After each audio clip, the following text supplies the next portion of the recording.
नमस्कार, मैं आपके साथ शीतल पौखंडी और आप देख रहे हैं लोक संहिता।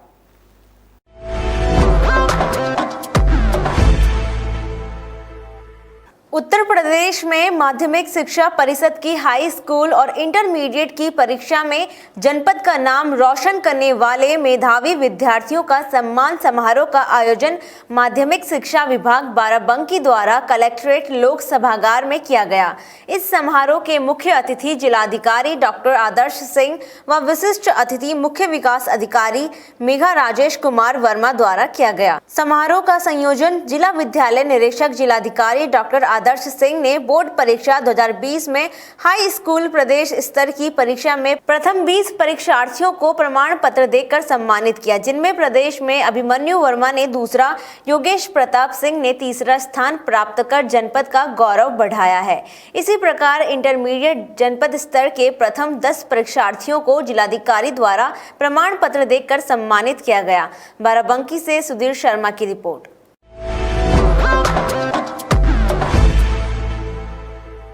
मुख्य विकास अधिकारी मेघा रूपम की अध्यक्षता में कलेक्ट्रेट स्थित लोक सभागार में भारत सरकार द्वारा क्रियान्वित जल जीवन मिशन के लक्ष्य प्राप्त किए जाने हेतु जनपद बाराबंकी में ग्राम कार्य योजना व जनपद कार्य योजना बनाए जाने हेतु बैठक आहूत की गई, जिसमें मुख्य विकास अधिकारी द्वारा अवशेष योजनाओं को पूर्ण करने हेतु आवश्यक दिशा निर्देश संबंधित अधिकारियों को दिए गए। अधिशासी अभियंता जल निगम अखिलानंद उपाध्याय द्वारा बताया गया, जनपद में राष्ट्रीय ग्रामीण पेयजल कार्यक्रम के अंतर्गत कुल 81 नग ग्राम पाइप पेयजल योजनाएं हैं, जिसमें 75 नग पाइप पेयजल योजनाएं पूर्ण की जा चुकी हैं और अवशेष 6 पाइप पेयजल योजनाओं का निर्माण कार्य प्रगति पर है।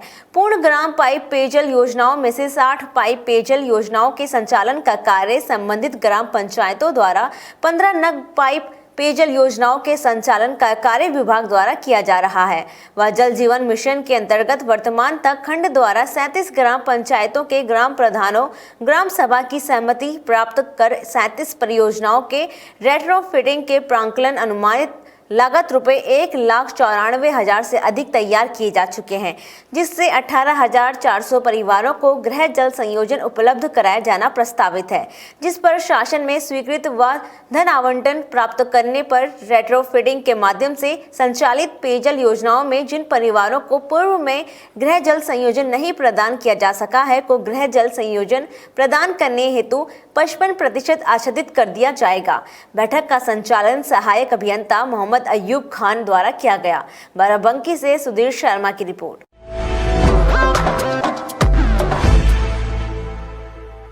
जनपद इटावा में अपराध व अपराधियों के विरुद्ध वरिष्ठ पुलिस अधीक्षक आकाश तोमर द्वारा चलाए जा रहे अभियान के क्रम में अपर पुलिस अधीक्षक नगर इटावा और क्षेत्राधिकारी जसवंत नगर के नेतृत्व में थाना बलरई पुलिस द्वारा नाबालिग बच्ची के साथ दुष्कर्म करने वाले एक अभियुक्त को मात्र 3 घंटों में गिरफ्तार किया गया। इस घटना की खबर 2 जुलाई को नाबालिग बच्ची के पिता ने पुलिस को दी थी। उक्त घटना को गंभीरता से लेते हुए गठित पुलिस टीम द्वारा अभियुक्त की गिरफ्तारी हेतु लगातार प्रयासरत थी। इसी दौरान मुखबिर की सूचना के आधार पर थाना इंचार्ज सतीश राठौर की टीम बलरई स्टेशन के पास से अभियुक्त शिशुपाल निवासी नगला ताल थाना बलरई को पुलिस टीम द्वारा आवश्यक बल का प्रयोग कर घेर कर गिरफ्तार कर लिया गया है। इटावा से विवेक कुमार की report.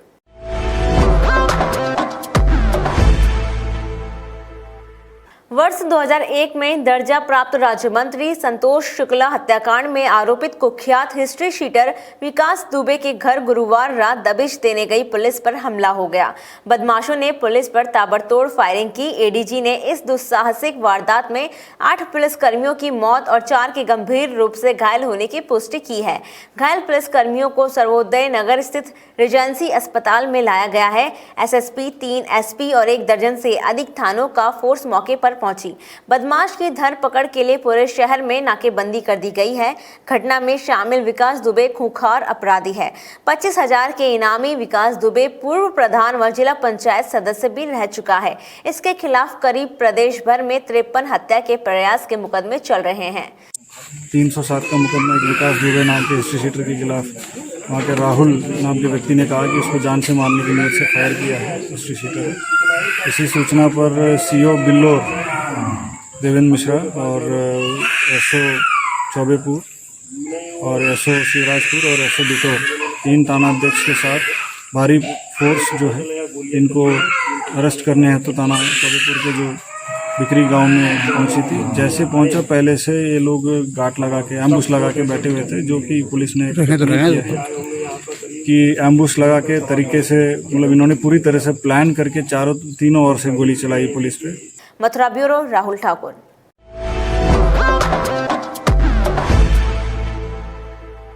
Mathura KD medical college hospital and research centre से एक के बाद एक कोरोना संक्रमित स्वस्थ होकर अपने अपने घरों को जा रहे हैं।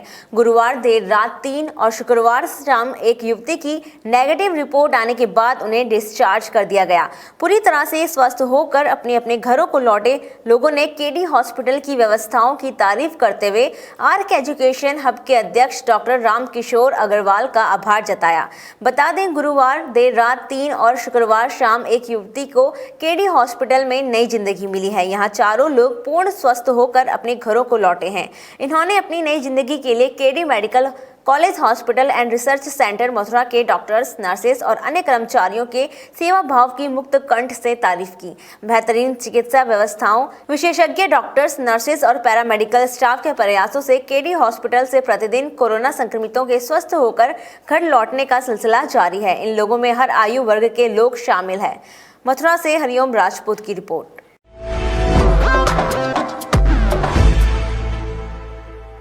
कानपुर देहात में हुई मुठभेड़ में शहीद हुआ मथुरा का लाल। मथुरा के रिफाइनरी थाना क्षेत्र के गांव बरारी में रहने वाले जितेंद्र पाल कानपुर में बीते गुरुवार और शुक्रवार की दरमियान रात को हुई मुठभेड़ में शहीद हो गए। आपको बता दें, बरारी के रहने वाले आरक्षी जितेंद्र पाल पुत्र तीर्थपाल कानपुर में तैनात थे, तो वहीं अपने लाल की शहीद होने की खबर मिलते ही उनके परिवार व पूरे क्षेत्र में मातम पसरा हुआ है। वृंदावन से राधा कुशवाहा की रिपोर्ट।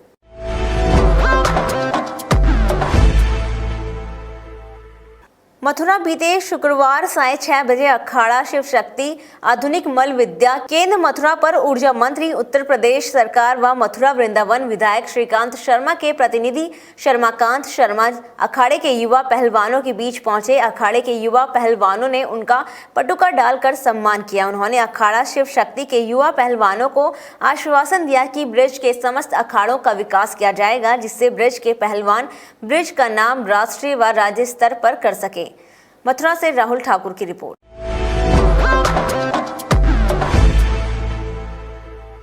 हरियाली व संतुलित वातावरण के लिए वृक्षारोपण अभियान के तहत आज विकास क्षेत्र त्रिवेदीगंज के गौरवा उस्मानपुर में प्रधान प्रतिनिधि सर्वेश अवस्थी व भाजपा सेक्टर प्रभारी अरुण अवस्थी ने संयुक्त रूप से गांव में सार्वजनिक जगहों, विद्यालय आदि में वृक्षारोपण किया। इस दौरान प्रधान प्रतिनिधि अवस्थी ने कहा कि वृक्ष धरा का जीवन है, इसलिए मनुष्य को जीवन में एक पेड़ जरूर लगाना चाहिए। और आगे कहा कि वृक्ष की रखवाली करना उतना ही जरूरी है जितना मनुष्य अपनी संतान की देखभाल करता है। वहीं वृक्षारोपण कार्यक्रम में भाजपा सेक्टर प्रभारी ने कहा कि शुद्ध वातावरण के लिए वृक्षारोपण करना बहुत जरूरी है, इसलिए सभी लोग वृक्षारोपण करें। इस मौके पर रोजगार सेवक दयाराम सहित गांव के कई लोग मौजूद रहे। त्रिवेदीगंज बाराबंकी से राजेश कुमार की रिपोर्ट। खबरों का सिलसिला आगे भी जारी रहेगा। दिखती रही लोक संहिता। नमस्कार।